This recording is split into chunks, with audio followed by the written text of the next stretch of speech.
Kanalımdan ve mutfağımdan herkese merhabalar. Bugün pratik tariflerle akşam çayı hazırlığı ile geldim. İlk olarak masamı hazırlıyorum. 4 kişilik servis açarak masamı kuruyorum.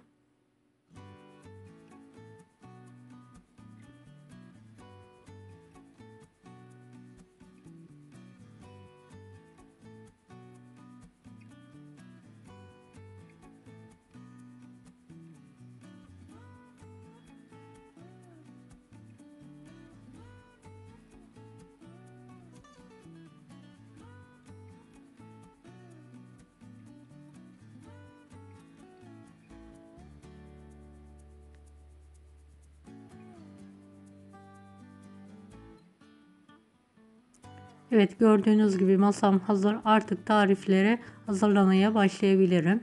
İlk olarak pişi hamurunu yoğuralım. Uygun bir kaba 1 çay bardağı ılık süt, 1 çay bardağı yoğurt, 1 adet yumurta eklenir, karıştırılır.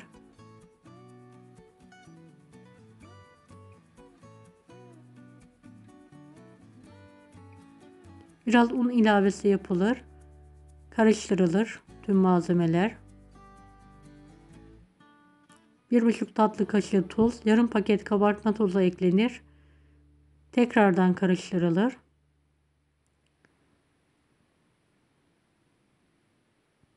Azar azar un ilavesi yapılarak yumuşak, ele yapışmayan bir hamur yoğrulur. Toplamda 4,5 su bardağına yakın un kullandım. Sizler kontrollü bir şekilde ununuzu ilave edin. Unun kalitesine göre miktarı değişebilir. Hamuru toparladıktan sonra tezgah üzerine alıyorum ve pürüzsüz olana kadar yoğurmaya devam ediyorum.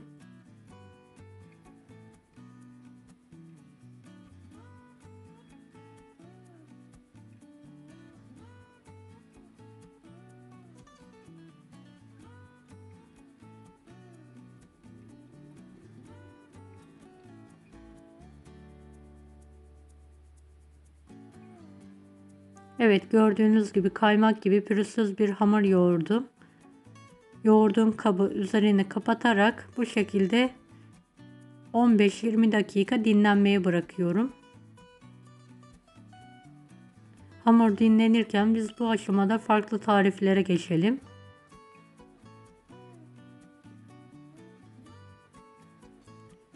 ...500 gram kıyma uygun bir tencereye alınır. Üzerine biraz su ilavesi yaparak kavrulmaya bırakılır. Kıyma tane tane olana kadar kavuralım karıştırarak.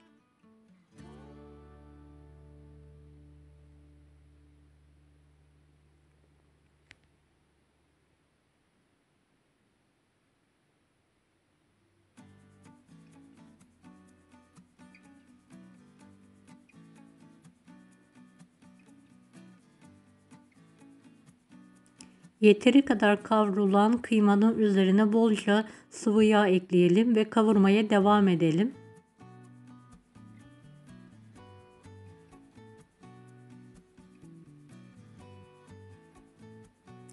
Üzerine bir tatlı kaşığı tuz, kırmızı toz biber, kırmızı pul biber, karabiber, biraz da kekik ekleyerek kavurmaya devam edelim.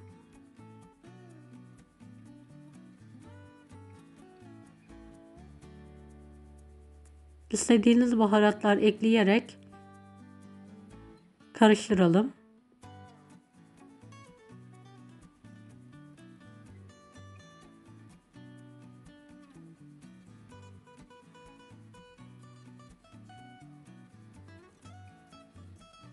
Evet, mantımızın üzerindeki kıyması hazır. Kısık ateşte biraz pişmeye bırakalım.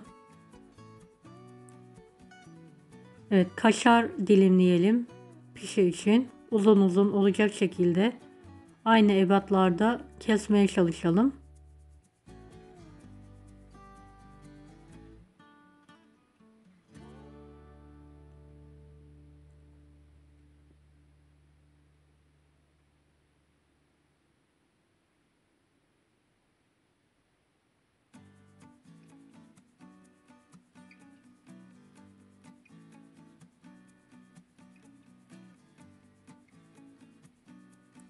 Dinlenen hamurumuzu biraz un serperek merdane yardımı ile ince olacak şekilde açalım.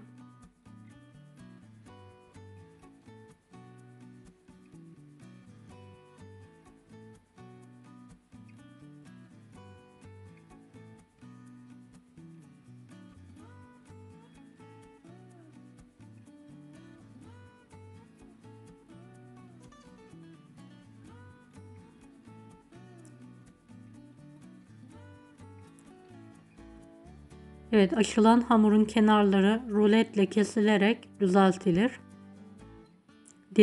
Dörtgen bir hamur elde edelim keserek.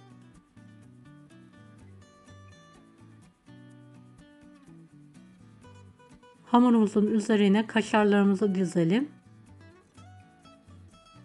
Aralıklı olacak şekilde. Rulet yardımıyla hamurumuzu keselim katlanacak şekilde.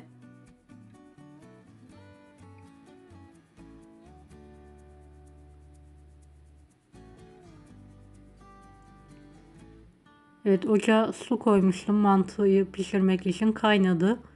Üzerine yarım paket mantı makarnası atalım. Haşlamaya bırakalım. Üzerine 2 tatlı kaşığı tuz ilave yapalım. Biraz da zeytinyağı gezdirilerek haşlamaya bırakalım.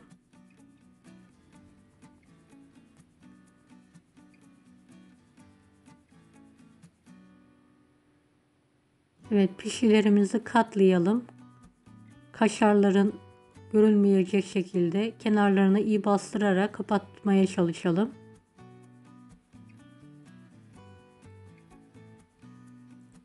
Videomu bu kısma kadar izlediyseniz yorum kısmına herhangi bir emoji bırakırsanız bana destek olmak için sevinirim. Evet, tüm pişileri kapatmaya devam ediyorum ben.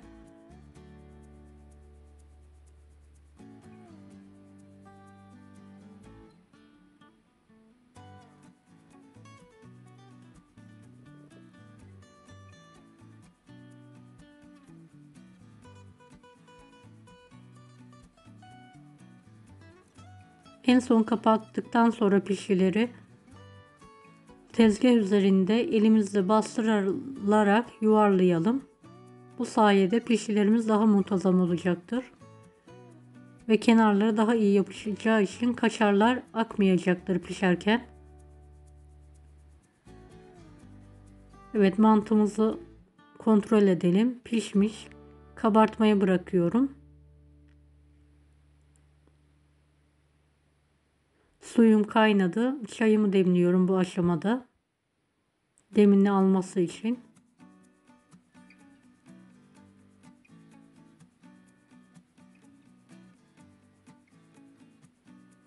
Buzluğumda salam şeklinde mozaik pastam vardı. Poşetinden çıkartarak bolca Hindistan cevizine buluyorum.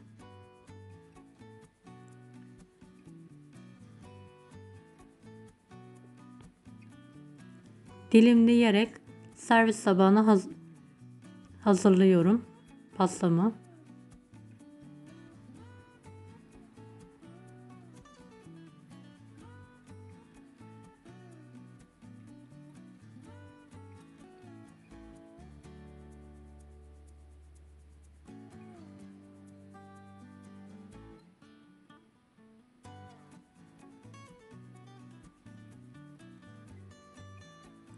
Evet, mozaik pastamız servise hazır artık gördüğünüz gibi. Servis tabağına suyunu süzdüğüm mantı makarnası alınır.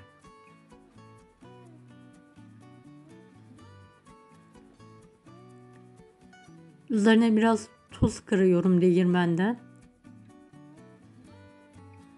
Eritilmiş tereyağı gezdirerek karıştırıyorum en son. Yağın hepsini koymuyorum. Bir kısmını da kırmızı toz biber ekleyerek üzerine kullanacağım.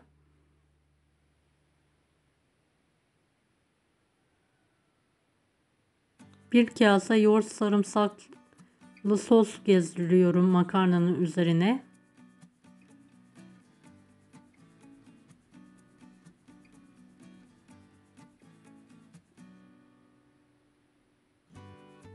Kırmızı toz biberli tereyağı gezdiriyorum. Ara ara.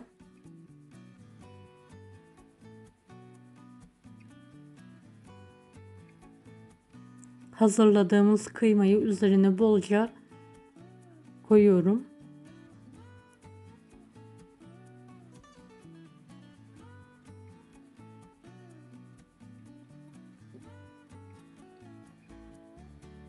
En son dilediğiniz baharatları üzerine gezdirebilirsiniz.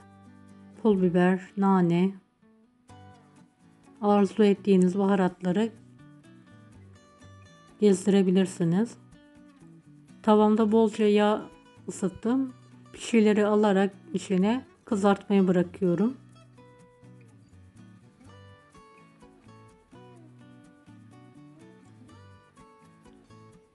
Evet, kızaran pişirileri ters çeviriyorum. Kontrollü bir şekilde pişirmeye devam ediyorum.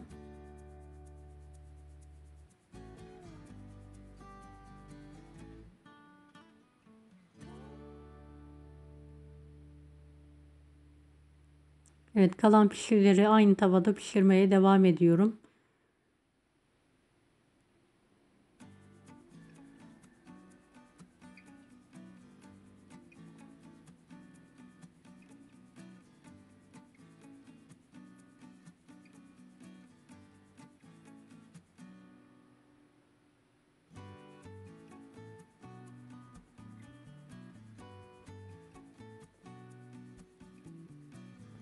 Evet, mantı makarnam hazır.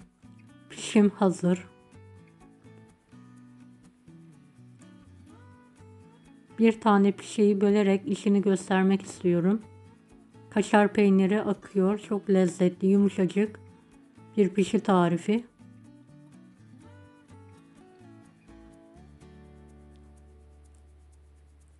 Hazırladığım her şeyi masama aldım.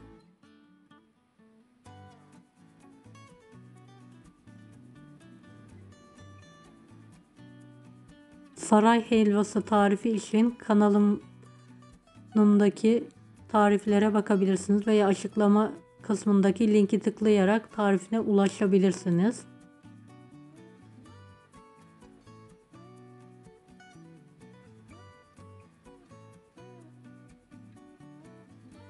Evet, çay servisi yaparak masamıza oturuyoruz biz artık.